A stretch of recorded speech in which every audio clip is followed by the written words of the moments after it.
기도하시겠습니다. 하나님 아버지 감사합니다. 보혈을 지라 주님 앞으로 나아갑니다.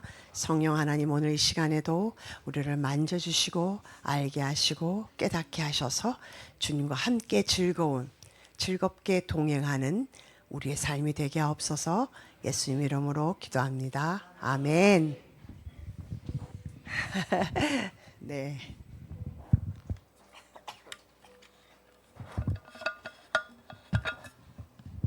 네, 우리 이제 큐티 말씀이 느헤미야입니다. 그렇죠? 느헤미야는 여러분들이 익숙한 말씀이기도 하고, 큐티 책을 오늘 받는 바람에 어제 말씀을 못 봐주셨을 수도 있겠네요. 우리 제목 다 같이 한번 합독하실까요? 시작. 하소서. 네, 여기서 이 사람은 누굴까요? 우리 이제 말씀을 통해서 알아볼게요. 네, 우리 말씀이 지금 11절까지 있는데 어제와 오늘까지의 큐티 말씀입니다. 우리가 이쪽 편과 이쪽 편이 나누어서 우리 말씀 1절 홀수, 짝수 이렇게 가실게요. 자, 홀수 먼저 갑니다. 시작. 하갈의 아들 느헤미야의 말이라. 아닥사스다 왕 제20년 기슬 6월에 내가 수상궁에 있는데 내 형제들 가운데 하나인 하나니가 두 사람과 함께 유다에서 내게 이르렀기로 내가 그 사로잡힘을 면하고 남아있는 유다와 예루살렘 사람들의 형편을 물은즉 그들이 내게 이르되 사로잡힘을 면하고 남아있는 자들이 그 지방 거기에서 큰 환난을 당하고 능욕을 받으며 예루살렘 성은 허물어지고 성문들은 붙었다 하는지라. 내가 이 말을 듣고 앉아서 울고 수일 동안 슬퍼하며 하늘의 하나님 앞에 금식하며 기도하여 이르되 하늘의 하나님 여호와 크고 두려우신 하나님이여 주를 사랑하고 주의 계명을 지키는 자에게 언약을 지키시며 긍휼을 베푸시는 주여 간구하나이다.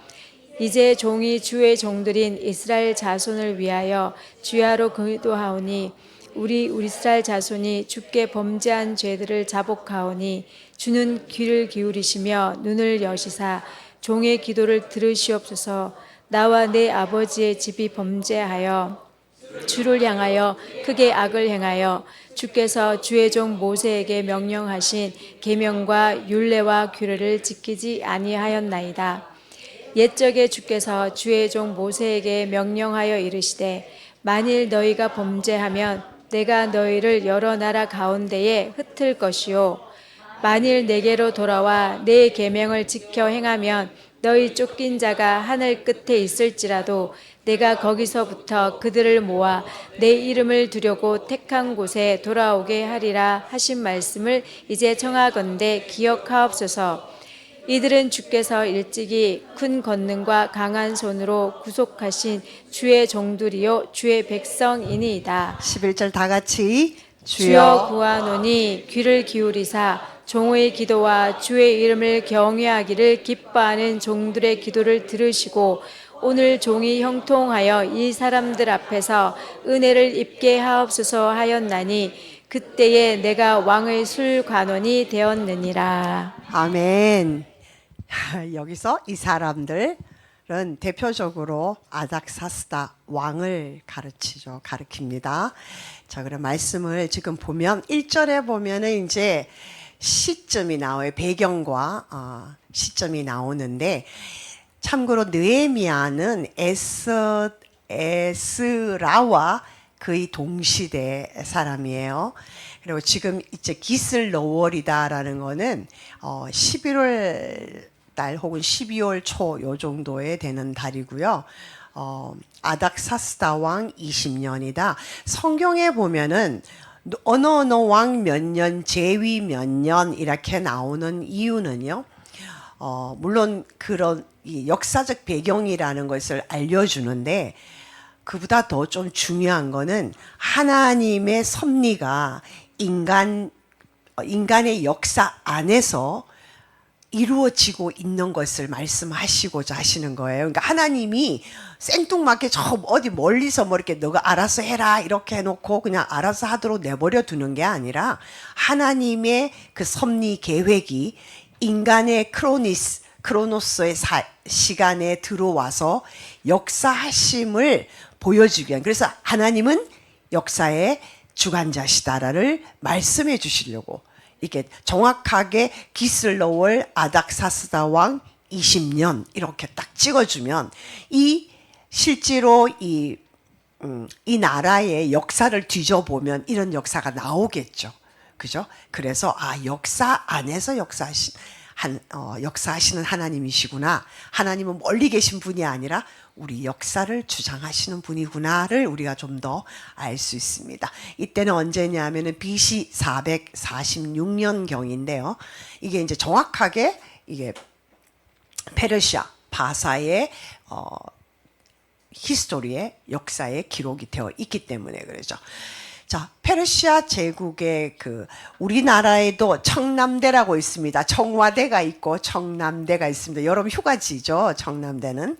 그런 것처럼 페르시아 제국에도 수상궁은 겨울을 나는 그런 휴양지예요. 휴양지면서 이제 왕이 짐으로 볼 수 있도록 해놓은 곳인데 여기에 느헤미야가 술관원이 되었다라는데, 술관원은 우리 창세기에서도 나오지만 떡 주관하는 자와 술관원이 나오죠. 그러니까 술을 따로 준다 이렇게 생각할 수 있는데 그게 아니에요. 그 당시에 독살이 굉장히 많았기 때문에 왕의 최측근이자 아주 신뢰하는 사람이 이 술관원으로, 그리고 떡관원은 이제 음식을 담당하는 사람이 있었다는 거예요. 근데 이 사람들은 항상 왕의 곁에서 있기 때문에 왕에게 여러 가지, 지금으로 말하면 비서실장처럼 여러 가지 조언도 해주고, 왕이요 이렇게 하소서 저렇게 하소서 이게 좋습니다 이렇게 다 조언을 하는 사람이에요. 그러니까 굉장히 똑똑해야 되고 굉장히 지혜로워야 되고 사물을 판단을 아주 잘해야 되고 그리고 아주 신뢰할 수 있는 사람. 그러니까 이 사람의 지위는 거의 왕 다음으로, 이렇게 이 사람한테 잘못 보이면 왕한테도 나갈 수 없을 정도로 그런 최고의 관직입니다. 그러므로 경호원이라고도 말할 수 있고 그렇죠.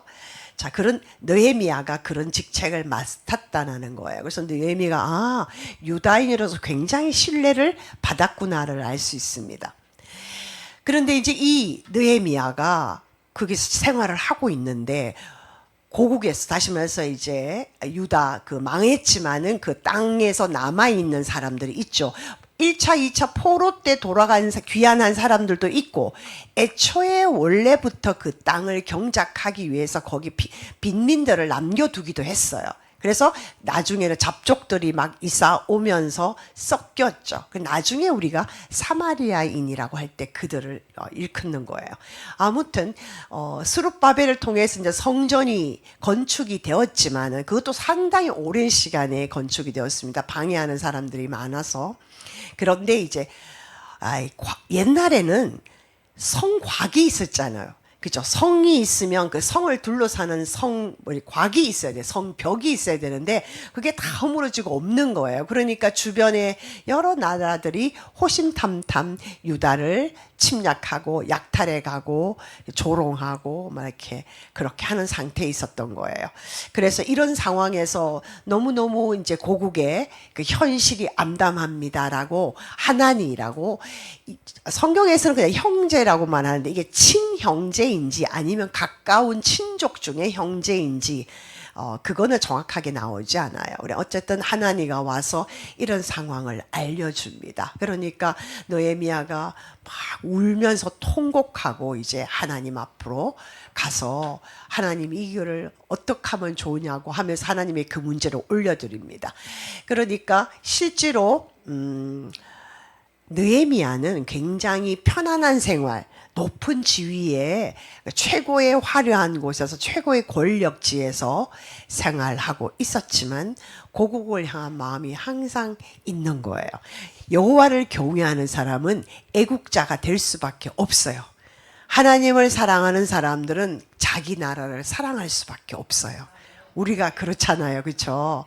그래서 이 느헤미야는 이제 울기 시작하는 거예요. 그러면서 우는데 실질적으로 이제 금식하며 하나님 아버지, 하늘 아버지께 가서 이 문제를 들고 갑니다.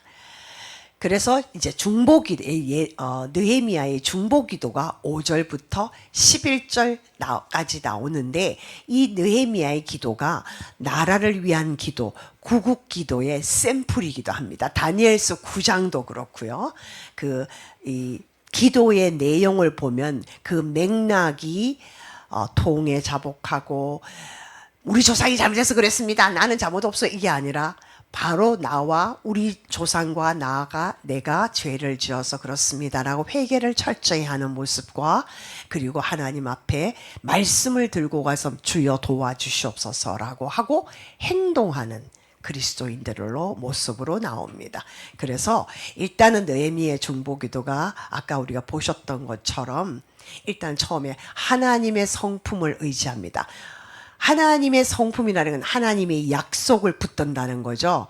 그러니까 하나님은 이런 분이시지 않습니까? 이 상황은요, 정말 유다는 지금 포로로 끌려갔다가 이제 1차, 2차 사람들이 귀환은 했지만 굉장히 못 살고 있는 거예요. 힘들게 살고 있는 거예요. 거기다가 척박하죠, 땅은. 그런 상황이기 때문에 정말 고통스러운 그런 현실, 암담한 현실 앞에서도 느헤미야는 하나님은 신실하신 분 아닙니까? 하나님은 약속을 지키시는 분 아닙니까? 하나님은 이런 분 아닙니까? 그러니 내가 그 하나님의 성품을 붙들고 하나님은 이런 분이시기 때문에 제가 기도합니다. 이렇게 신실한 하나님을 붙들고 기도해요. 주로 이제 신명기 말씀, 레위기 말씀이 주로 나오는데, 우리 5절에 보면 이제 느헤미야 기도가 시작됩니다. 그죠?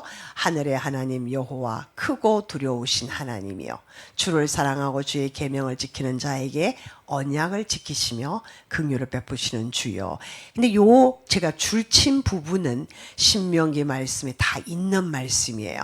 구약의 모세 오경에 있는 말씀을 계약서를, 약속이니까 딱 하나님 앞에 딱 계약서를 내미는 거죠. 하나님 여기서 이렇게 말씀하셨잖아요. 하나님은 이런 분이시잖아요. 하나님은 누구한테 매입니까? 자기의 말에, 자기의 약속에 매이시는 분이잖아요. 우리 신명기 10장 그리고 7장도 같이 읽어볼게요. 시작. 너희 하나님 여호와는 신 가운데 신이시며 주 가운데 주시며 크고 능하시며 두려우신 하나님이시라.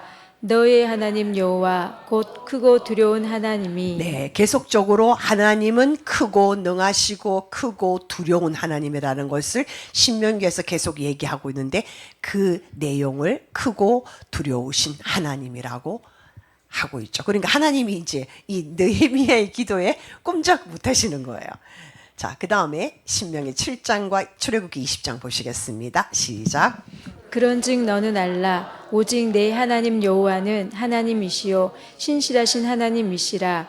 주를 사랑하고 그의 계명을 지키는 자에게는 천대까지 그의 언약을 이행하시며 인자를 베푸시며, 나를 사랑하고 내 계명을 지키는 자에게는 천대까지 은혜를 베푸느니라. 네, 그래서 이 두 말씀에서도 우리가 여기 5절에 보면은 주를 사랑하고 주의 계명을 지키는 자에게 언약을 지키시며 긍휼을 베푸신다. 그렇죠? 그러니까 지금 느헤미야는 이 5절을 하나님 앞에 기도로 올려드리는데, 그 내용은 다 신명기 말씀과 출애굽기 말씀. 이건 출애굽기는 특히 십계명에 나오는 말씀이잖아요. 그러니까 하나님이 약속을 딱 들고 가서 하나님은 이렇게 말씀하셨잖아요 라고 딱 지금 계약서를 딱 내미는 거예요. 그럼 계약서가 있으니까 하나님은 뭐 다른 말씀을 하실 수가 없는 거예요. 가장 확실하게 하나님이 그 기도를 들을 수밖에 없게 만드는 것이 말씀을 들고 가는 거예요. 그래서 우리가 오늘도 이해강 집사님이 기도를 쭉 인도하셨을 때 우리가 항상 기도를, 말씀을 띄우고 기도를 제목을 나옵니다. 왜? 하나님 이 말씀대로 행하시옵소서. 그렇죠? 그래서 하나님을 꼼짝 못하게 하는 방법이에요. 자, 그러면서 이제 8절, 9절 계속 느헤미야의 기도가 이어지는데요. 여기서도 하나님이요, 만일 우리가 범죄하면 하나님이 우리를 다 흩어버리신다 그러는데, 그러나 다시 회개하고 돌아오면, 그리고 주님 하나님의 계명을 지키면은 하늘 끝에 있을지라도 거기서부터 다 우리를 불러 모아주시고 우리 택한 곳에 돌아오게. 여기 내 이름을 두려고 택한 곳은 신명기 12장에는 중앙성소 사상이 나와요.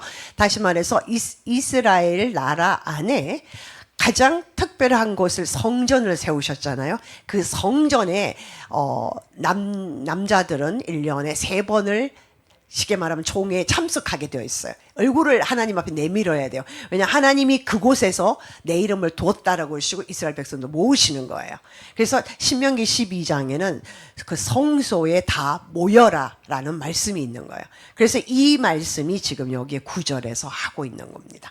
그래서 하나님 이렇게 했는데 기억하옵소서. 하나님 이런 말 하시지 않았습니까? 하나님 기억하십시오. 하나님이 뭐 기억을 못 하시겠냐마는 우리의 인간의 표현이다. 하나님 이렇게 말씀하셨잖아요. 하나님 신명기에서 이렇게 말씀하셨잖아요. 그러니까 기억하세요 라고 이제 하는 거예요.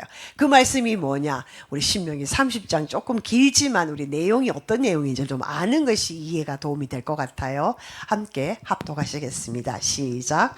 너와 내 자손이 내 하나님 여호와께로 돌아와 내가 오늘 내게 명령한 것을 온전히 따라 마음을 다하고 뜻을 다하여 여호와의 말씀을 청종하면 내 하나님 여호와께서 마음을 돌이키시고 너를 긍휼히 여기사 포로에서 돌아오게 하시되 내 하나님 여호와께서 흩으신 그 모든 백성 중에서 너를 모으시리니 내 쫓겨난 자들이 하늘 끝에 있을지라도 내 하나님 여호와께서 거기서 너를 모으실 것이며 거기서부터 너를 이끄실 것이라. 네, 그렇죠. 예, 하늘 끝에 있을지라도 거기서 너를 모으겠다. 예, 포로에게도 돌아오게 하시겠다. 여기에 있는 말씀을 그대로 느헤미야가 8절과 9절에서 기도하고 있는 거예요. 그러면서 이제 좀 전에 보면은 범죄하면 헛될 것이요 라는 말씀이 나오는데 그 말씀이 뭐냐면 레위기의 말씀이 있어요. 불순종에 따르는 저주인데 내가 너희를 여러 민족 중에 너희가 내 말을 청종치 아니하면 내가 너희를 민족을 다 흩어버리겠다. 그리고 내가 칼을 빼서 너희를 따르게 하리니 너희의 땅이 황무하며 너희의 성읍이 황폐하리라. 실제로 이렇게 되었죠. 그죠? 아수르에게 북이스라엘이 망할 때 그리고 남유다가 바벨론에게 망할 때 실제로 이 말씀이 이루어졌습니다. 그리고 신명기 12장에 아까 말씀하셨던 중앙성소 사상에서 하나님이 그 중앙성소에 여호와께서 자기의 이름을 두시려고 너희 모든 지파 중에 택하신 곳이다 라고 그 성소를 향하여 하나님 말씀하시는 것을 지금 구약의 모세 오경에 나오는 말씀들을 가지고 느헤미야가 8절과 9절에 기도하고 있습니다. 그러니까 하나님은 이런 하나님 아닙니까? 이해되시죠? 그러니까 가장 확실하게 말씀을 붙들고 기도하는 거예요. 자, 그러면서 이제 또 6절, 7절에 가면은 나는 잘못 없어요. 느헤미야가 궁중에서 왕의 신임을 그렇게 얻으면서 생활하고 있는 정도면 이 사람이 아주 인격적으로 아주 아래라든가 아니면은 뭐 우상숭배를 했다거나 그렇게 보이지 않아요. 그죠? 그런데 굉장히 고귀한 사람이고 하나님의 명령을 잘 지키는 사람일 것이라고 우리가 짐작해 가요. 이 내용 안에서. 우상숭배 직접 하지 않았지만은요. 지금 이스라엘의 무너진 현실 앞에서 이것은 우리 동족과 우리 아버지와 나의 집이 죄를 지었기 때문이다라고 연대 책임을 느끼는 거예요. 오늘 우리가 기도하죠. 하나님 이 나라 이민족 살려주십시오. 우리가 기도하지 못했습니다. 우리의 죄입니다. 우리가 좀 더 깨어 기도하지 못했습니다. 우리가 2시간 기도할 수 있었는데 팽당 1시간밖에 기도 못해가지고 양을 못 채운 게 우리 책임입니다라고 우리가 중보합니다. 그죠? 립서비스만 하십니까? 진심으로 그렇게 하시죠. 그래서 연대적 책임을 그러니까 중보 기도는요. 진실한 중보들은 히브리서 보면 예수님 한 분밖에 없었어요. 그죠? 하나님과 우리를 화목하게 하신 분은 예수님, 진정한 중보자예요.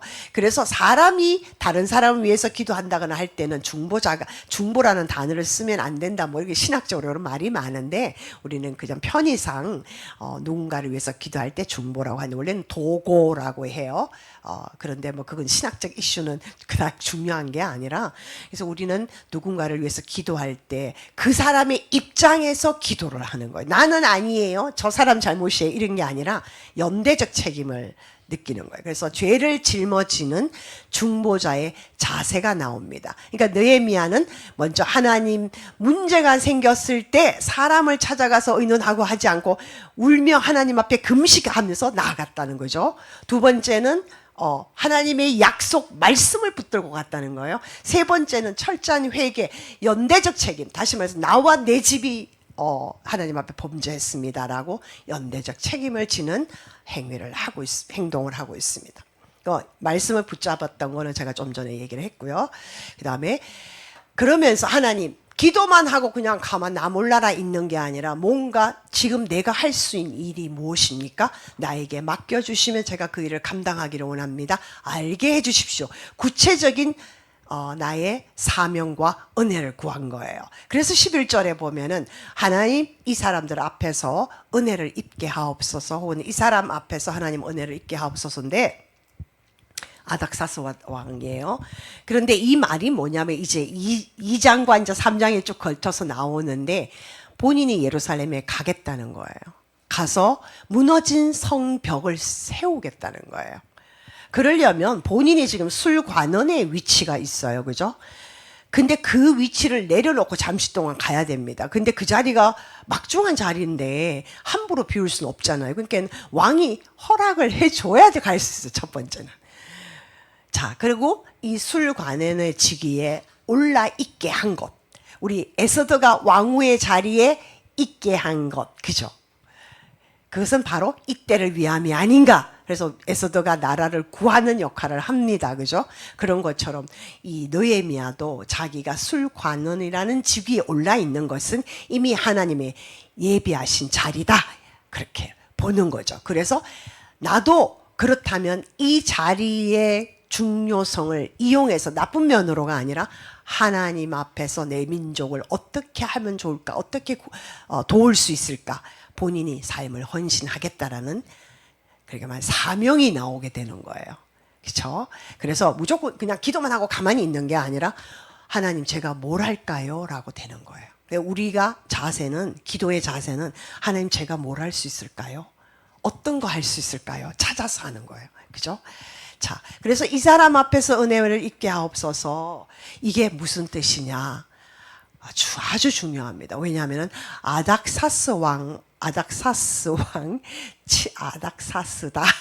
예, 이름이 어려워. 아닥사스다 왕 7년째 유다인들이 성전을 건축할 때도 그렇고 성벽을 건축하려니까 그저 방백 르홈과 서기관 심세 이런 주변에 아주 유다를 시기 질투하는 많은 사람들이 방해 공작을 하는 거예요. 그래가지고 이 7년에 성벽을 지려고 하니까 이 사람들이 왕한테 쉽게 말하면 고자질을 하는 거예요. 고발을 하는 거예요. 그래가지고 이들이 이제 여기서 성벽을 짓고 자기들 농사 짓고 살면 왕한테 조세를 안 바칠 거예요. 왕을 배반할 거예요라고 막 그렇게 에스라 4장에 보면 그 내용이 나옵니다. 대적들이 모함을 하는데 왕에게 세금을 바치지 않을 것이고 그들이 힘이 강해지면은 왕을 반역할 것이다. 이렇게 하니까 성 건축을 중단하게 하십시오. 이렇게 올린 거예요. 고발서를. 그랬더니 왕이 읽어보니까 그러네? 그러면 중단하고 내린 거예요. 의인 그죠? 도장을 딱 찍어가지고 딱 내린 거예요. 그러니까 이 지금 아닥사스다 왕 7년째 에스라 4장에 보면 나오거든요. 그러면 7년째 이미 안 되라고 했잖아요. 아닥사스다 왕이. 근데 이제 다시 느헤미야가 나 성벽 건축하러 갈래요 하면은 자기 말을 자기가 뒤집어야 되는 거예요. 아닥사스다 왕이. 굉장히 어렵죠. 왕이 한번 조서를 찍어서 딱 내렸는데 그거를 뒤집기가 우리 에스더서에서 봤잖아요. 힘들어요. 근데 그것을 해야 되는 거예요. 그래서 이 느헤미야가 이 사람에게 이 사람 앞에서 은혜를 입게 하옵소서. 하나님 도와주세요. 이 얘기죠. 이 사람 마음이 변하게 해주세요. 그 얘기입니다. 그래서 자기의 그 왕의 정치적 결정을 뒤집어야 됐어요. 이 말씀이 지금 보면은요, 내용이 에스라서인데 어떻게 고발을 했는지 여러분들이 에스라서를 다 기억하고 있지는 않을 것 같아서 여기 따왔습니다. 여기다 우리가 함께 읽어볼게요. 시작. 왕에게 아뢰나이다.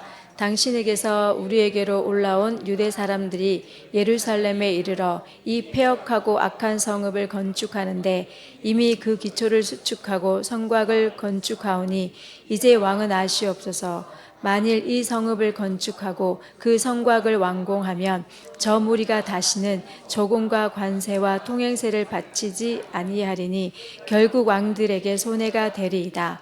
왕은 조상들의 사기를 살펴보시면 그 사기에서 이 성읍은 폐역한 성읍이라 예로부터 그 중에서 항상 반역하는 일을 행하여 왕들과 각 도의 손해가 된 것을 보시고 아실지라. 이 성읍이 무너짐도 이 때문이니이다. 이제 감히 왕에게 아뢰오니 이 성읍이 중건되어 성곽이 준공되면 이로 말미암아 왕의 강 건너 편 영지가 없어지리이다 하였더라. 이렇게 거짓을 이렇게 막 써가지고 왕에게 올렸어요. 아닥사스다 왕에게. 왕이 오케이 그래가지고 조서를 찍어서 그러니까 의인을 찍어서 조서를 내려 보냈단 말이에요. 같은 왕이에요. 그런데 이제 7년째 그랬으니까 지금 20년이에요. 13년이 지났습니다. 그러니까 지금 아닥사스다 왕은요, 대적들의 모함 때문에, 그리고 정치적 상황, 그죠? 자기의 그 영토를 잃어버리면 안 되고, 뭐, 거기서 반역이 일어나면 안 되잖아요. 그러니까 이런 것들을 우려했기 때문에 성벽 공사 중단해라 한 거예요. 근데 이제 느헤미야는 술관원이니까 얼마나 왕이 신이 많은 사람입니까? 이 사람이 왕에게 청하니까 이제 오해를 풀고 이제 다시 짓도록 허가를 해줘야 되는 거예요. 자, 이거는 누가 할 수 있습니까? 예, 하나님만이 할 수 있어요. 그러니까 그 아닥사스의 왕의 마음을 돌리는 것은 하나님밖에 안 돼요. 운다고 되겠습니까? 그죠? 에스더가 죽으면 죽으리라 하고 나가서 탁 갔을 때 본적 심히 아름다움으로 이거는 왕의 마음을 그렇게 만드는 건 하나님이세요. 그죠? 그래서 하나님의 여기 섭리가 나옵니다. 자, 그러고 이제 긴 휴가를 얻어 가야 돼요. 52일 만에 우리는 압니다. 이제 성곽이 건축된 거는. 그렇지만 가고 오고 시간을 다 합쳐야 되잖아요. 그리고 또 오는 도중에 어떤 침략을 받을 수도 있잖아요. 해하려고 하는 사람이 굉장히 많을 거 아닙니까? 자, 그러니까 총독으로 나를 임시로, 총독은 누구냐면 어떤 지역을 왜냐하면 이 페르시아는 굉장히 넓은 지역입니다. 그래서 왕 중앙 집권제인데 왕이 혼자 다 다스릴 수 없어요. 그래서 각 이렇게 도를 나누어서 다스리게 하면서 그 도를 다스리는 자를 총독으로 세우는 거예요. 그래서 유다인들을 다스리도록 본인이 이제 총독으로 임명해 달라나. 고국으로 갈 수 있는 휴가를 주세요. 그다음에 임시 총독으로 임명해 주세요. 이런 것을 지금 구해야 됩니다. 하나님 이 사람 앞에서 은혜를 입게 하옵소서에는 왕이 이제 마음을 바꾸는 것과 이제 휴가를 줘서 총독으로 임명해 주는 것과 다 포함되어 있는 거예요. 그 다음에 이제 가는 길, 오는 길 지켜줘야 되고요. 그 다음에 무엇으로 성벽을 건축할 것입니까? 자재가 있어야죠. 그죠? 나무도 있어야 되고, 돌도 있어야 되고, 기타 등등. 목재, 자재 이런 게 다 필요한데, 이걸 누가 해줘야 돼요?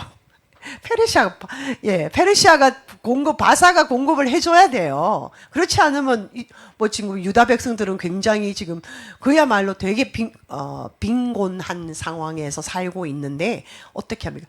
왕이 좀 조달해 주세요. 이것도 구해야 되는 거예요. 지금 느헤미야는 엄청난 것을 지금 구하는 거예요. 우리가 볼 때는, 인간의 눈에 볼 때는 아유, 한두 개는 몰라도 너무 많이 요구를 하는 거예요. 그쵸? 지금 요구 사항이 너무 많은 거예요. 그러니까 아닥사스다 왕의 입장에서는 야, 너 뭐 이렇게 요구가 많냐? 안 돼! 이렇게 할 수도 있는 상황인 거예요. 그런데 자제도 두세요. 이제 2장으로 가면서 나오는데, 그 다음에 살림 감독들의 조서를 보내가지고 그 나오는 목재를 다 줘라, 도와줘라, 이걸 해야 되는 거예요. 국가 재정을 지원해줘야 되는 거예요. 그리고 이제 오고 가고 호위할 군대도 붙여주세요. 네, 지금 다 구하고 있습니다. 느헤미야가. 참 용감해요. 그죠? 아, 뒤통수 땡기서 한 개를 구할지 몰라도 두 개, 세 개가 막 정말 어떻게 다 구하지만 이런 마음이 들 것 같은데, 느헤미야는 당당하게 구합니다. 놀라워요. 자, 그래서 우리가 딱 보니까 이 느헤미야의 기도를 보니까 오늘은 이제 11절까지예요. 보니까요. 자기는 편안하게 살 수 있는 그 안락함의 자리, 안주하는 자리에 안주하는 자리를 두고 박차고 일어서 나옵니다. 그 울타리를 넘어서 무너진 곳을 찾아서 나옵니다. 그쵸? 왕궁은 호화롭죠. 안전하죠. 웰빙 할 수 있는 곳이죠. 그러나 고국의 형편을 듣고 주저앉아 울었다고 했어요. 그러면서 하나님 앞에 금식하며 기도했다 그랬죠. 자, 우리는 어떻게 해야 될까요? 그죠? 그때 느헤미야가 하나님께서 느헤미야에게 하신 것이, 말씀하시고 행하신 것이 오늘 이 자리 우리에게 하나님은 우리가 하기를 원하시지 않을까요, 여러분? 네, 큐티의 꽃은 적용이죠. 적용해야죠. 그때 이 느헤미야에게 그 당시 하시던 말씀이면 오늘 지금 우리에게 하나님이 동일하게 말씀하고 계시는 거예요. 그렇죠? 큐티 여러분 왜 하세요? 오늘 하나님이 나에게 뭘 말씀하시는가 듣기 위함이잖아요. 못 들으면 못해요. 그러면 결국 하나님으로부터 멀어지는 삶이 되겠죠. 자, 그래서 오늘 공감. 느헤미야는 공감을 했습니다. 자기는 잘 먹고 잘 살고 있어요. 그런데 고국의 자기 동포들의 아픈 마음, 아픈 상황, 힘든 상황을 관심을 가지고 공감을 합니다. 그래서 오늘 우리는 내 주변에 소외된 이웃, 공동체의 갈등, 영적으로 무너진 지체들을 관심을 두셔야 돼요. 우리 조원들 챙기셔야 돼요. 그죠? 우리 교회에 있는 우리의 그 형제 자매들을 챙기셔야 되는 거죠. 무관심은 절대로 하나님이 기뻐하시는 게 아닙니다. 사랑의 반대는 증오가 아니에요. 사랑과 증오는 동전의 앞뒤예요. 사랑하다가 그게 잘 안 되면 증오로 변할 수 있어요. 그러나 사랑의 반대는 무관심이에요. 무관심은 하나님의 방법이 아닙니다. 그래서 내가 무관심하다면, 형제의 아픔에 자매의 아픔에 무관심하다면 그거는 내가 하나님의 말씀을 거역하는 거예요. 불순종하는 겁니다. 사랑하라고 그러는데 사랑하지 못하는 거죠. 그렇다고 우리가 모든 사람을 다 사랑할 수는 없지만 적어도 하나님이 붙여주신 영역 안에서는 사랑을 해야 된다는 거예요. 그래서 주님이 저 사람을 향하여, 저 사람이 지금 어떤 어려움을 겪으면 주님이 저 사람을 내 옆에 붙여주신 이유가 뭘까? 저 사람을 향하여 내가 뭘 하기를 원하실까를 항상 초점을 가지셔야 되는 거예요. 저 사람이 약한데 하나님이 저 사람을 내 옆에 두시고 눈에 들어오게 한 거는 저 사람을 돌보라는 거예요. 그죠?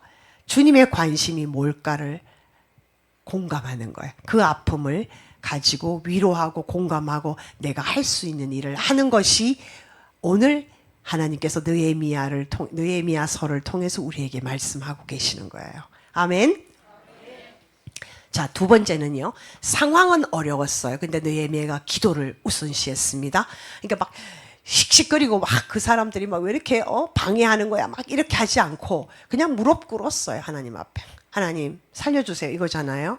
하나님 우리가 죄 지었습니다. 살려주세요라고 무릎으로 나갔습니다. 그래서 우리 낙타 무릎이 되어야 된다라고도 얘기하잖아요.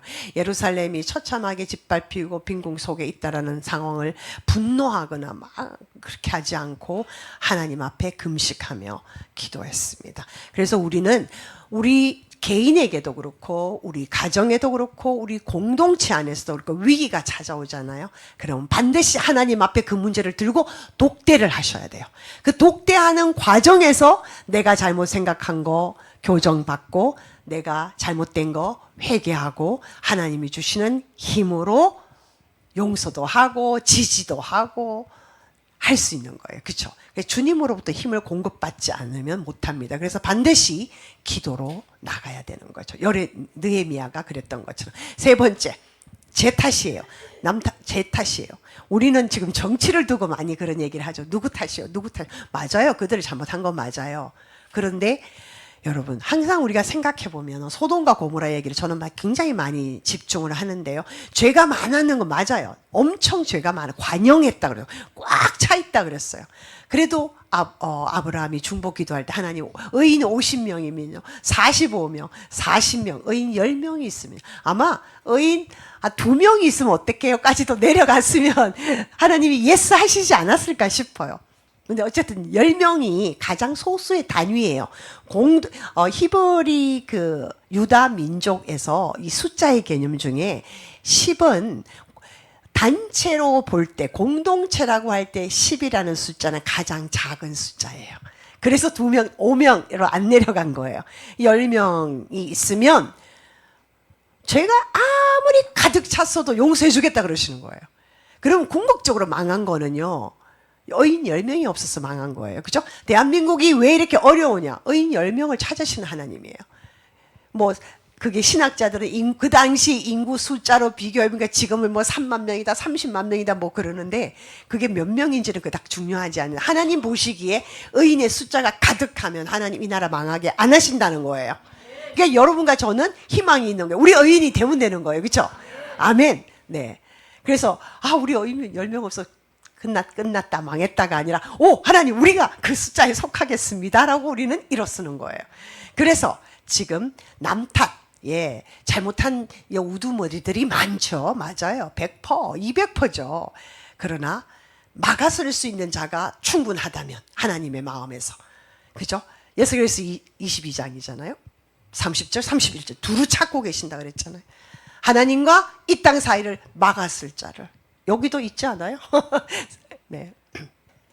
아무튼 그 사람이 있으면 되는 거예요. 여기서 연대적 책임, 남 탓 멈추고 내 탓, 나와 내 아버지의 집, 다시 말해서 내 조상들이 이런 얘기예요. 그래서 가정, 교회, 직장 모든 거 안에 누구 때문에라는 단어가 들어가면 이미 하나님이 원하시는 건 아니에요. 하나님이 이미 아세요. 내 잘못이 아니라 제 잘못인 거 알아요. 그렇지만 내가 중보할 때는 하나님 우리가 잘못했습니다. 아시겠죠? 연대적 책임으로 가야 되는 거예요. 탈케만에 문제가 생기면 그게 저의 문제고 여러분들의 문제고 우리의 문제인 거예요. 네 때문이가 아니다는 거예요. 우리 모두의 문제가 된다는 거예요. 그래서 나의 책임을 통감하는 자세가 중보자의 자세요. 바로 느헤미야의 기도의 자세였습니다. 그리고 다음에 이제 행동하는 신앙. 우리는 열심히 피켓 들고 아마 저보다 여러분들 더 많이 나가셨을 거예요. 막 국회도 가시고, 막 여기 금남교회도 가시고, 막 금식도 하시고, 막 엄청 열심히 하시잖아요. 이제 골방에서 기도만 하고 그냥 있는 게 아니라 현장으로 나가라는 거예요. 지금 느헤미야는 이제 하나님 앞에 하나님 이 사람 앞에서 은혜를 입게 하시옵소서. 이 사람 마음을 변화시켜 주시옵소서. 그러니까 마음을 바꾸게 해서 조서를 내리게 해 주십시오. 그리고 내가 통행할 수 있도록 휴가를 얻게 해 주십시오. 그리고 모든 자재와 이런 것들을 다 공급해 주기도 다 했겠죠. 하고 난 다음에 왕에게 나아가서 가겠습니다라고 얘기를 하는 요청합니다. 그래서 우리는 행동하는 그리스도인이어야 된다는 거죠. 물론 기도도요. 1시간 하면 행동하는 그리스도인이라고는 할 수 없어요. 근데 기도를 3시간 이상 한다 그러면 그 사람은 행동하는 그리스도인이에요. 그럼 기도 3시간 스트레이트로 하는 거 쉽지 않아요. 그리고 막 기도 3시간, 4시간 계속 하는 거 쉽지 않아요. 다 해보셨잖아요. 예. 기도를 많이 한다. 이건 행동하는 그리스도인이 맞아요. 그리고 피켓도 들러 가시는 거죠. 그래서 행동하는 신앙을 보여야 된다라는 거예요. 그러면 내 책임을 다해야 한다. 기도가 끝났다면 이제 하나님 내가 무엇을 하기를 원하십니까? 라고 나아가야 된다는 거죠. 근데 이건 느헤미야 같은 경우는 리스크를 감당해야 되는 거예요. 아닥사스다 왕한테 실컷 잘 보여놨는데 아닥사스다 왕을 화나게 할 수 있잖아요. 자네는 뭘 그렇게 구하는 게 많은가? 됐네, 그만하게. 뭐 이러면은 끝. 그죠? 그런데 그 리스크를 감당하고 마치 에스더가 왕후가 죽으면 죽으리다. 그 죽으면 죽으리다 말이 나왔으니 말인데요. 그 영문으로 보면 If I perish, I perish예요. 그 perish라는 단어는 뭐냐면요, 그냥 죽는 다음에 영어로 die죠. 우리가 다 잘 아는 죽는 다음은 die잖아요. 근데 perish는 썩어 문드러져서 형체를 찾아볼 수 없는 걸 말하는 거예요. 과일이 마치 다 썩어서 처음에는 좀 썩었다가 나중에 다 썩으면 어떻게 뭉클뭉클하면서 다 없어져 버리잖아요. 이게 문절이면. 그렇게 되는 것이 페리시예요. 그러니까 완전히 멸절당한다면, 그러니까 자기와 자기 집과 모두 그 멸절당한다면 당하겠습니다. 이 말이에요. If I perish, I perish. 죽으면 죽으리다 그거예요. 지금 느헤미야도 그 리스크를 지금 감당하며 간다는 거예요. 말로는 쉽죠. 쉽지 않아요. 그런데 하나님이 그 자리에 앉혀주신 것은 이때를 위함이 아닌가. 북한의 복음 통일을 위해서 여러분들을 여기에 두신 것은 이때를 위함이 아닌가. 그렇죠. 지금 여러분들 딱 맞는 말씀이에요. 그죠? 제가 일부러 이 본문을 택하지는 않았는데 큐티 말씀인데 너무나 딱 지금 우리에게 하시는 말씀. 그러면 북한 사람들만 있고 한국 사람은 아니야. 여기 있는 한국들도, 한국민들도, 말이 안 되네. 남한 분들도 똑같은 공동 책임이 있다는 거예요. 아멘.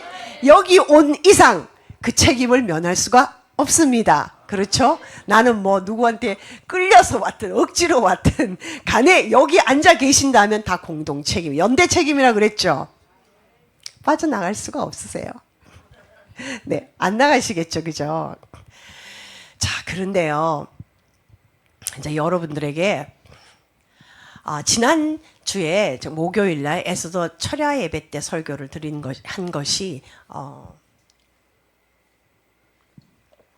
요한복음 15장인데 시간도 없었을 뿐더러 제가 저의 얘기여서 제가 일부러는 하진 않았어요. 제 개인 얘기라서. 그런데 여기 지금 계속 금식기도가 나오잖아요. 느헤미야도 죄송합니다. 제가 좀 감기가 심하게 들었어요.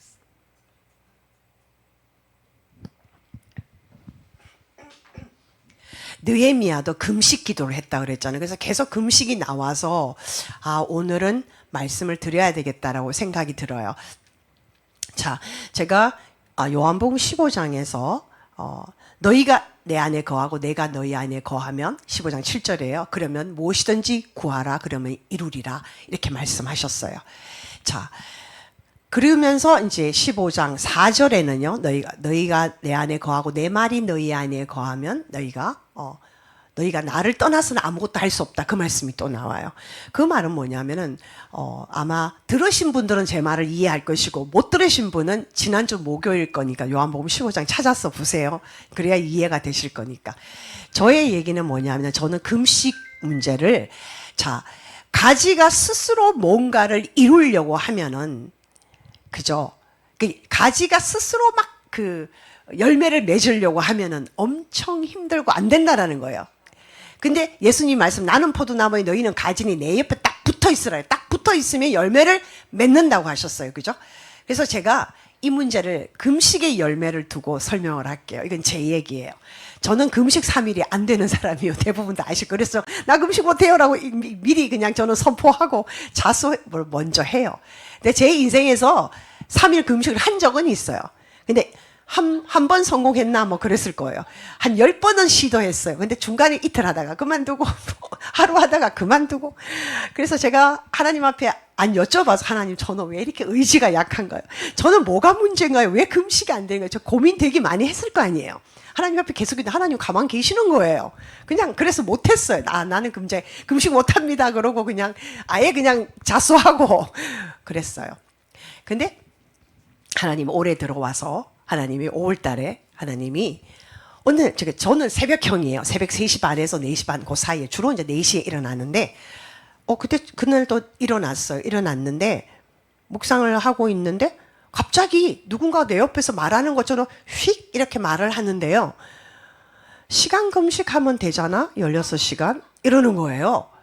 진짜 말을 내가 이렇게 봤다니까요. 그러니까 성령님이 제 마음 안에서 말씀을 하신 건데 굉장히 뚜렷하게 확실히 말씀을 제가 돌아본 거예요. 시간 금식 16시간? 근데 그 얘기를 듣는 순간 제 마음이 엄청 기쁜 거예요. 뭐가 막혔던 것이 뻥 뚫리는 느낌이에요. 그러면 이제 16시간? 그건 할 수 있지 않을까? 자, 16시간 언제부터 하지? 보통 11시에 우리 교회 기도회도 11시부터 모여서 뭘 먹고 시작하고 이렇게 하니까 11시 기준 하면은 쭉 시계를 돌리면 저녁 7시부터 아침 11시까지가 16시간 나와요. 그래서 16시간 이제 하겠습니다 하고 이제 기쁜 거예요. 그래서 그날부터 시작을 했어요. 했는데 여러분 놀라운 건 뭔지 아세요? 자, 16시간이면 8, 3, 24 우리 다 숫자 되죠? 곱하기 나누기 되죠? 3등분 하면은 2등분이 16시간이고 1등분이 8시간. 그럼 이 8시간 동안은 제가 자유롭게 먹을 수 있는 거예요. 이 16시간은 제가 못 먹는 거예요. 물론 그 중에는 잠자는 시간도 포함되어 있죠. 그러나 제가 새벽 3시, 4시에 일어나기 때문에 11시까지는 엄청 긴 시간이에요. 아무튼 그것도 견뎌내야 되는 시간이죠. 아무튼 그래서 시작을 했는데요. 여러분 놀라운 거는 이 16시간이 그죠? 이 16시간의 금식이 이 8시간의 자유시간을 흡수해 버리는 거예요. 다시 역으로 말하면 이 8시간의 자유의 시간, 아니 이 16시간 금식의 시간을 따라가는 거예요. 그래서 뭐가 이루어지냐면 절제가 이루어져요. 절제의 삶이 되는 거예요. 절제의 삶이 되면서 더욱 어떻게 돼요? 그러니까 전화도 간단히, 문자도 아주 간단히, 네. 그 다음에 시간도 굉장히 아껴서 쓰게 되고요. 그러니까 저의 비포와 애프터를 말씀드리는 거예요. 여러분들하고 제가 비교할 수 없잖아요. 저는 저를 비교해야지. 그렇게 되면서 금식의 삶이 절제의 삶으로, 절제의 삶이 거룩의 삶으로, 거룩의 삶이 경건의 삶으로 가지는 거예요. 그래서 굉장히 제가 시간이 남는 거예요, 오히려. 그래가지고 그 시간에 다른 사람을 섬기고 돌보고 하는 시간으로 하나님이 사용하게 하시는 거예요. 그렇게 되니까 이게 삶이요 풍성해지면서 이 16시간 금식의 열매를 맺게 되는 거예요. 금식의 열매를 맺었어요. 제가 주님 앞에 더 주님 앞에 계속 주님을 추구해 갔잖아요.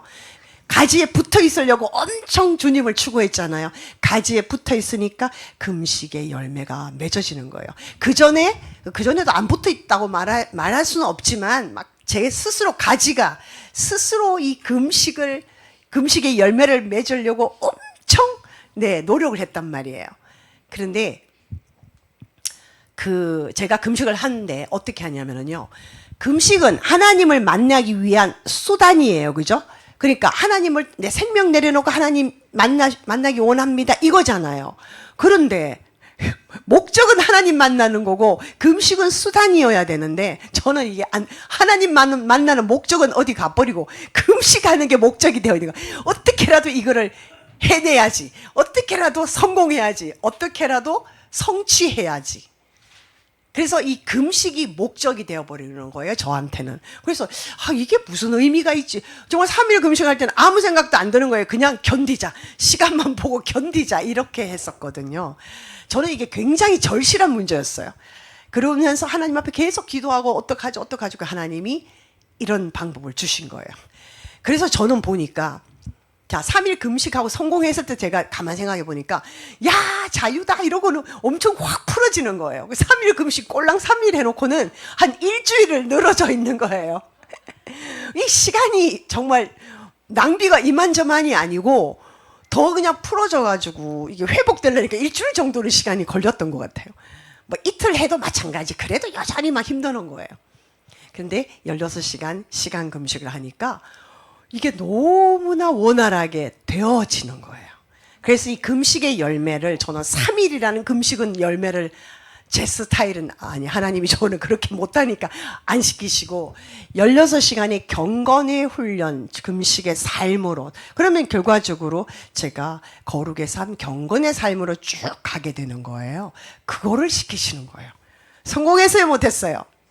성공했어요. 저는 엄청 성공했어요. 예. 그래서 3일 금식이 잘 되시는 분은 좋죠. 하세요. 40일 금식도 하시고 21일 금식도 잘 되신 분은 너무너무 추천합니다. 그러나 만약에 저처럼 금식을 정말 안 돼. 나이 드신 분들도 하시기 힘들잖아요. 그럴 때는 시간 금식이 굉장히 좋은 아이디어예요. 이 제 머리에서 나온 게 아니라 성령님께서 저한테 주신 아이디어예요.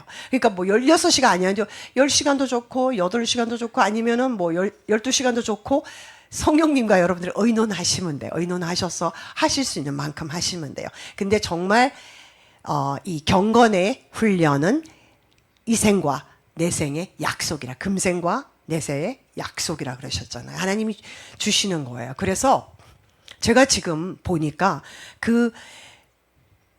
16시간을 금식을 하면서 제가 띵까띵까 그냥 쇼트 보고 있게 생겼습니까? 그죠?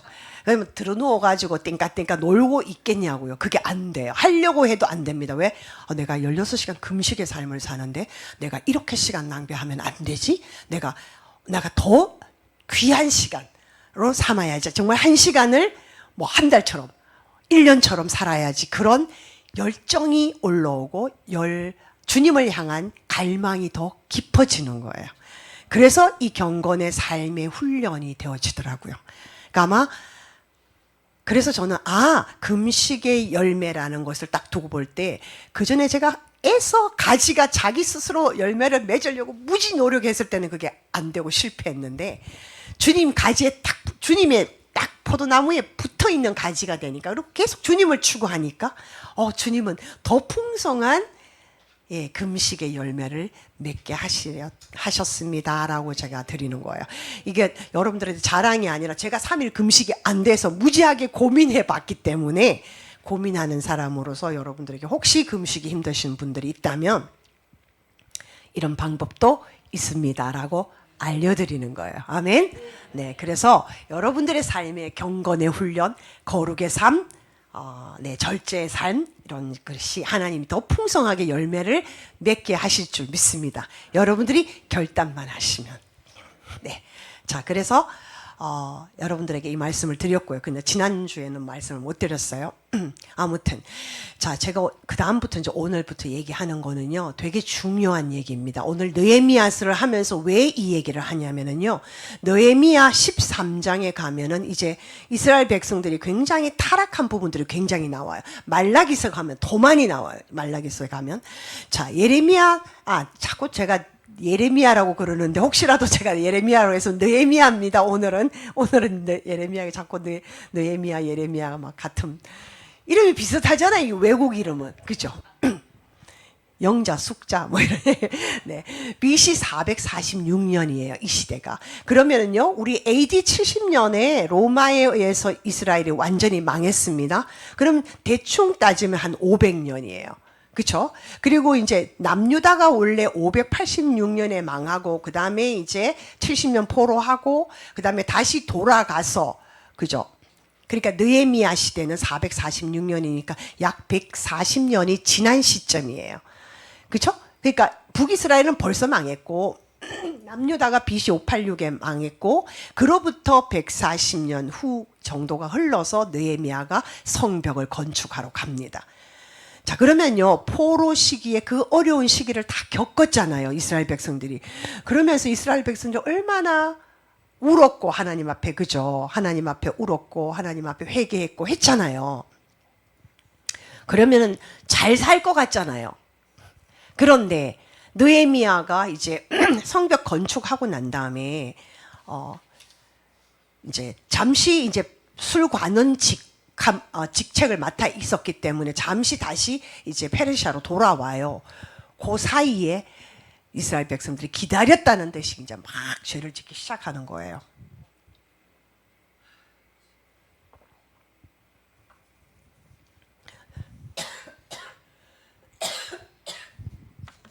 죄송합니다.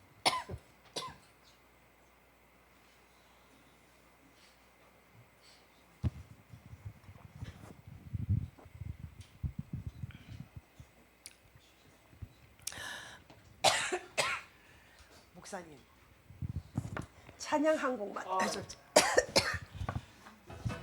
제가 조금 진정할게요. 어디까지 됐나요? 네. 아무튼 이제 AD 70년에 완전히 망하는데 그때는 예루살렘 성전이 돌 위에 돌 하나도 남기지 않고 완전히 불타고 망합니다. 자, 그러면 이 사이에 느헤미야가 446년, 500년 뒤에 다 완전히 망해요. 이렇게 왜 안 될까요? 네. 자, 포로기를 겪고 돌아와서 처음에는 조금 정신을 차린 듯 했으나 다시 범죄를 하기 시작했어요. 근데 그때 당시에는 포로로부터 돌아왔을 때는 우리가 우상숭배를 하다가 하나님 앞에 우리가 벌을 받는구나 하고 눈물로 이제 성전을 짓고 말씀 앞에 통곡하면서 에스라가 개혁을 했거든요. 그래서 그때는 정신을 좀 차렸었어요. 근데 느헤미야가 이제 성벽 건축을 52일 만에 끝내고 그 다음에 잠깐 돌아갔었어요. 그 사이 공백 기간이 한 10년, 12년 되는데 그때 타락하기 시작한 거예요. 느헤미야 13장과 말라기서에 나오는데요. 어떤 타락이 일어났냐면은 영적 변질이 일어나서 일단 성전을 더럽히고 제사를 멸시한 거예요. 그게 뭐냐면은 성전 안에 보면 방이 여러 개가 있어요. 근데 그 방은 어떤 용도로 쓰이냐면은 제사 드릴 때 분향하잖아요. 뭐 그런 분향 촛대도 갖다 놓고 성전 기물을 다 갖다 놓고 또 올리브유 뭐 이런 걸 갖다 놓는 거예요. 그러니까 제사 드리는 용품들을 다 저장하는 창고인 거예요. 또 하나는 이제 11조를 드리잖아요. 성도들이. 그러면 11조를 드리는데 그때 당시에 돈을 갖고 온다기보다 헌물, 다시 말해 곡식도 가져오고 뭐 여러 가지 가져오잖아요. 그런 거를 보관해 두면서 이제 성전에 헌신하는 제사장들과 거기 성전에 찬양하는 자들 그런 사람들을 다 먹여 살렸어요. 근데 느헤미야가 이제 잠깐 페르시아로 돌아간 사이에 그 방을 제사장 엘리야십이 어떻게 사용했냐면 이방인 도비야는 누구냐면은요. 성전 건축을 엄청 방해하고 한 사람이거든요. 이방인. 그 사람에게 방을 새로 준 거예요. 그 방을 쓰라고. 이게 말이 됩니까? 하나님의 성전을 그렇게 더럽히고 이렇게 한 거예요. 그러면서 있죠요. 제사 드릴 때도 흠 없는 거 드려야 되잖아요. 양이나 소든 뭐든지 흠이 없어야 돼요. 근데 절름발이도 가져오고 눈먼 것도 가져오고 그래갖고 아까우니까 그런 걸 제사를 드리는 거예요. 그러니까 종교 의식은 행하지만 실질적으로 마음이 없는 거예요. 이게 말라기서에 너무 잘 나타나 있어요. 그러니까 그 모습만 제사를 드리는데 마음은 없는 거예요. 그러니까 이제 물질적 타락이 일어나는데 성도들이 11조를 안 바치는 거예요. 그러니까 백성들이 11조도 안 바치니까 랍비들이 굶는 거예요. 그러니까 랍비들이 뭐예요? 지방으로 이제 자기 고향으로 가서 먹고 살아야 되니까 도망가는 거예요. 그렇게 해서 생계가 막막해지고, 네. 그러니까 성전의 예배가 제대로 이루어지겠습니까? 제사가 제대로 안 이루어져. 제사장들이 없는데. 여러분, 양 한 마리 잡아갖고 제사 지내려고 그래봐요. 하루, 그거 한 마리만 잡습니까? 막 상번제 드려야 되잖아요. 매일 드려야 되죠. 그리고 안식일은 여러 번, 막 3번씩, 2번씩 드려야 되죠. 뭐 절기마다 드려야 되죠. 그리고 또 일반 사람들이 와서 죄를 회개할 때 또 잡죠. 계속적으로 잡는 사람들이 있어야 되고 돕는 제사장들이 있어야 되는데 없는 거예요. 그 다음에 가정들이 타락이 됐어요. 이방인들, 모압 여자, 뭐 이런 암몬 여자 이런 사람들과 결혼하려고 자기와 결혼했던 조강지처를 버리는 거예요. 못됐죠. 이 남성들이 그렇게 하는 거예요. 오죽하면은 모세가 이혼 정서를 써줘라 그랬냐. 그러면 사람들이 이렇게 해요. 그럼 모세가 이혼 정서를 써주고 이혼하면 된다 그래서 이혼 정서를 써주면 되네? 이혼 간단하네? 그게 왜 써주라 그런지 아세요? 유대인은 여러분 잘 아시고 고아와 과부와 여자들은 이 생존 능력이 없어요. 남성 위주의 사회이기 때문에. 그래서 유대인 남성들이요 여자를 조강지처를 버리면 그러니까 쉽게 말해서 도움의 손길을 못 받는 거예요. 그냥 버리면 이혼 정서를 써주고 버리면 부양 책임을 져야 돼요. 이혼은 했지만 뭐 생활비를 줘야 된다는 얘기죠. 쉽게 말하면. 그래서 모세가 이혼 정서를 써주라. 여성들을 보호하기 위해서 그래요. 남용하라는 게 아니라 그 레위 첩사건 여러분 아시잖아요. 사사기예요. 아주 남성들이 못됐어요. 아주 그래가지고 여기에 계시는 남성들은 빼고. 네, 그래서 여성들의 힘이 약하니까 그래서 이제 이렇게 한 거예요. 그래갖고 이 모압 여성들을 하고 결혼하려고 조강지출을 벌이는 거예요. 그러니까 이 느헤미야가 이걸 보고 막 화가 나가지고 막 뺨도 때리고 수염도 뽑고 다 이혼시키잖아요. 막 이혼시켜요. 그렇게 하는데 자녀들도 히브리어를 모르는 거예요. 자기 나라 말도 모르고 근데 단지 10년, 12년 사이에. 그래서 이런 죄악들이요. 느헤미야 13장과 말라기에서 다 나옵니다. 우리가 언제 하나님을 멸시했는데요? 하고 막 대들고 이런 얘기가 나오잖아요. 말라기서에. 그래서 그 다음에 사회적 경제적 타락. 안식이래요. 거룩하게 지키라 그랬죠. 그래서 나무하는 자도 돌로 치라 그랬잖아요. 구약에. 근데 매매 이런 것들이 막 일어나는 거예요. 상인들 불러가지고 술틀 짜고 곡식 나르고 이런 거 다 있다고 느헤미야 13장에 나와요. 그러니까 영적인 거룩함보다도 돈벌이가 우선이 되어 있었다는 거예요. 그러니까 이런 타락이 느헤미야 시대 10년 후에 바로 일어난 성벽 건축해놓고 와 죄라는 것이 얼마나 무서운지요. 그렇게 나라가 고생을 해가 포로 잡혀갔다 와서 나라가 다 망하고 어렵게 사는 가운데서 이걸 이렇게 타락이 일어나는 거예요. 영적 타락, 물질적 타락, 가정의 타락, 도덕적 타락, 사회적, 경제적 타락이 다 일어나는 거예요. 이 타락의 결과는 어떻게 됐나요? 예. 강력한 2차 개혁을 느헤미야가 실천했지만은요. 결국 느헤미야 다음에 그다음 말라기예요. 그다음에는 공백이에요. 400년 동안. 예수님 오시기까지 400년 동안 구약에 선지자도 하나님이 안 보내세요. 화나신 거죠, 하나님. 너희들이 내 말을 듣지도 않고 내 뜻을 선지자를 전해도 선지자만 죽이고 안 듣는다 그랬잖아요, 구약에서. 그죠? 내가 암탉이 그 새끼를 품는 거지 너희들 품으려고 했는데 안 품어졌잖아요. 400년 동안 중간기에는 하나님이 선지자도 안 보내시고 말씀도 안 보내세요. 기근이 일어나는 거예요. 말씀의 기근이. 그래서 보통 신학자들은 이제 구약과 신약의 중간기 400년이라 그러는데 이 상황에서 하나님이 일단은 이렇게 하시고요. 그 다음에는 이제 또 뭘 하시기 위하냐면 이제 정말 계속적으로 이제 페르시아 그 다음에 헬라가 들어와서 또 이스라엘을 지배했잖아요. 그죠? 그 다음에 헬라가 지나고 나니 로마가 들어왔잖아요. 그러니까 지속적으로 이 이스라엘은 속국의 상태에 있는 거예요. 그러니까 메시아가 와서 우리를 구원해달라 이 메시아 사상이 구약에 약속되어 있으니까 엄청나게 메시아를 기다리는 거예요. 예수 그리스도가 올 수 있는 환경을 하나님이 마련하고 계시는 거예요. 그래서 계속적으로 메시아를 갈망하고요. 그 다음에 이제 로마가 들어서서 로마는 모든 길은 로마로 통한다 그러죠. 로마는 길을 잘 닦았어요. 길을 얼마나 막 착착착 잘 닦고 모든 것을 갈 수 있도록. 그래서 바울 사도가 다 그 길을 따라 복음 전하러 갔죠. 복음을 전파하기 위한 인프라를 하나님이 구축하셨어요. 근데 저는 제일 큰 게 고난과 징계, 페르시아가 가고 헬라가 가고 그 다음에 로마가 오면서 계속 속국 상태에 근데 하나님은 선지자를 안 보내셔. 이스라엘 입장에서는 굉장히 답답하죠. 그 안에 독립운동도 일어나고 마카비 전쟁 같은 게 일어나고 혁명도 일어나고 했지만 다 타락하는 거예요. 마카비가 성공해요. 쉽게 말하면 독립운동을 성공해요. 그러고 난 다음에 1세대, 2세대부터 또 타락을 하는 거예요. 기가 차요, 전쟁. 기가 차. 그러니까 이 죄라는 것이 얼마나 우리가 망각하기 쉽고 이거 깨어있지 않으면 금방 나는 섰다 하면 바로 그 다음날 무너지는 거예요, 여러분.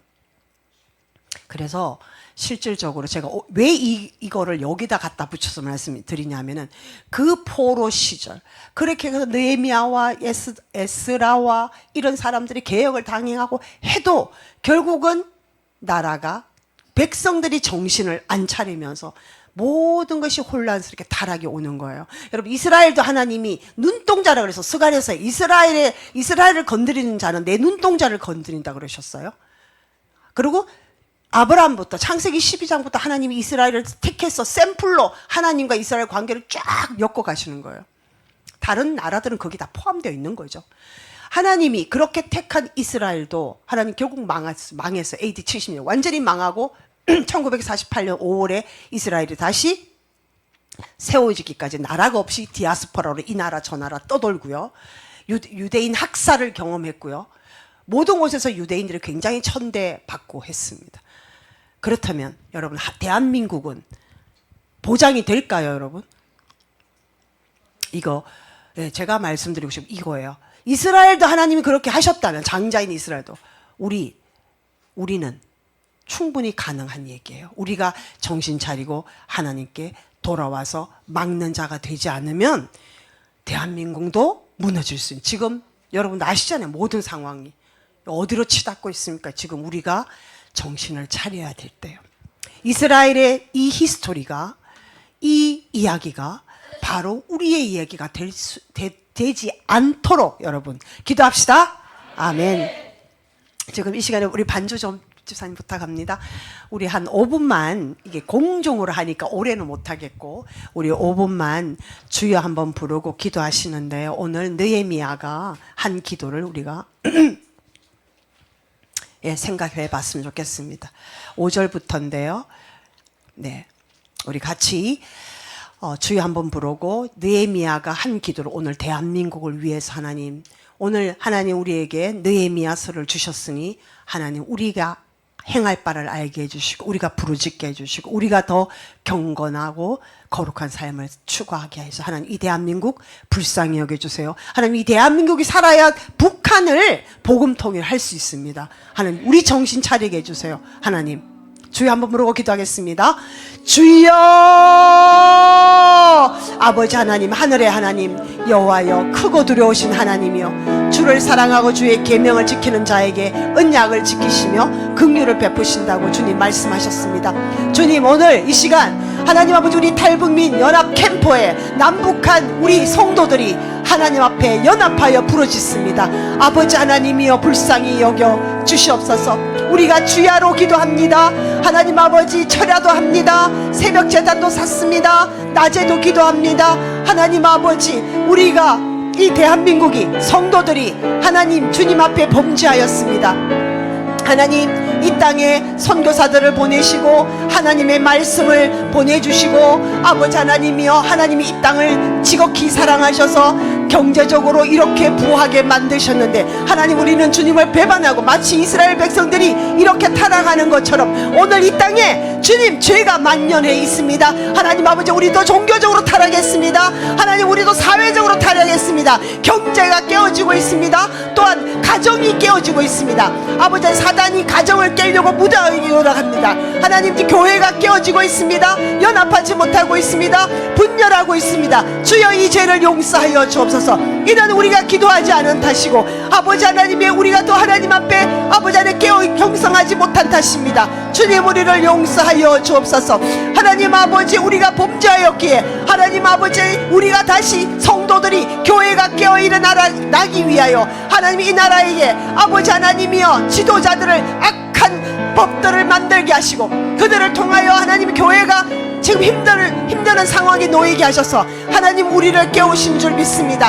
하나님 아버지, 그러나 우리가 다시 주님께로 돌아와 회개하며 하나님이 주여 살려달라고, 하나님 계명을 지키겠습니다라고 아버지 하나님께 구할 때 하나님 아버지 우리를 모으시겠다고 말씀하셨습니다.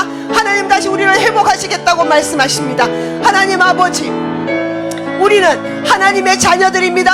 하나님 이 땅의 교회는 하나님의 자녀들입니다. 하나님이여, 우리는 하나님의 자녀들입니다. 하나님 아버지, 북한을 복음 통일하기 위해서 하나님 아버지 그 사선을 넘어서 그 생명 걸고 북한에서 하나님 아버지 탈북하여서 이 자리에 오게 하셨습니다. 하나님, 이들의 삶은 혼자의 삶이 아닙니다.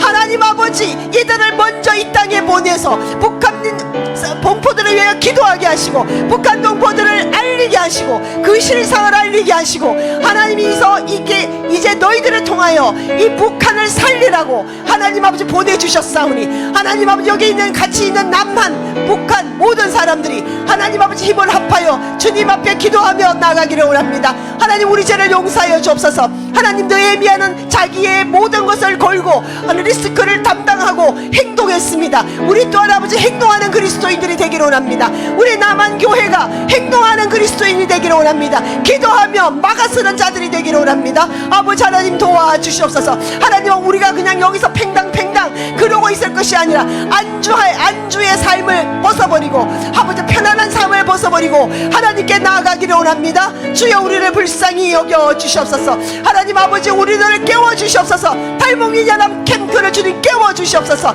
나이가 들었건 젊었던 간에 하나님이 주시는 메시지를 받게 하여 주옵소서. 하나님의 메시지를 가지고 주여 저는 그럼 제가 무엇을 하오리까? 주님 제가 무엇을 해야 되겠습니까? 주님 앞에 묻고 나의 삶을 드리는 헌신하는 자들로 주여 삼아 주시옵소서. 하나님 아버지 느헤미야는 술관원이 되었지만 그의 직위를 이용해서 하나님 나라를 살리는데 아버지 하나님이여 힘을 쓰게 했습니다. 주여 도와주시옵소서. 우리는 아버지 하나님이여 우리는 별 것 없다고 생각하지만 우리가 뭉쳐서 한 마음으로 기도하기를 원합니다. 주여 도와주시옵소서. 하나님 아버지 지금 상황에 하나님 6.3 선거가 걸려 있습니다. 아버지 하나님이여 지금 우리가 염려하는 것들이 너무나 많습니다. 하나님 아버지 이 나라 불쌍히 여겨 주시옵소서. 교회가 기도하게 하옵소서. 깨어 일어나게 하여 주옵소서. 하나님 6.3 선거에 개입하여 주시옵소서. 하나님이여 불꽃 같은 눈으로 감찰하여 주시옵소서. 아버지 하나님이여 주님의 뜻을 이루시는 아버지 이 대한민국이 하나님의 뜻이 이루어지는 하나님의 나라가 되게 하옵소서. 대한민국의 거룩한 백성이 되기를 원합니다. 대한민국에 하나님이 기뻐하시는 나라가 되기를 원합니다. 하나님의 멸절되는 나라가 되지 않기를 원합니다. 주여 우리를 깨워 주시옵소서. 하나님 아버지 우리를 도와주시옵소서. 아버지 하나님 우리 모두가 한 마음으로 부르짖어서 하나님 아버지 이 나라까지 망하면 하나님 아버지 북한은 누가 구원합니까? 아버지 하나님이여 불쌍히 여겨 주시옵소서. 하나님 우리를 다시 살리셔서 하나님 북한의 복음 통일이 이루어지도록 주여 역사하여 주시옵소서. 감사드리며 예수님 이름으로 기도합니다. 아멘.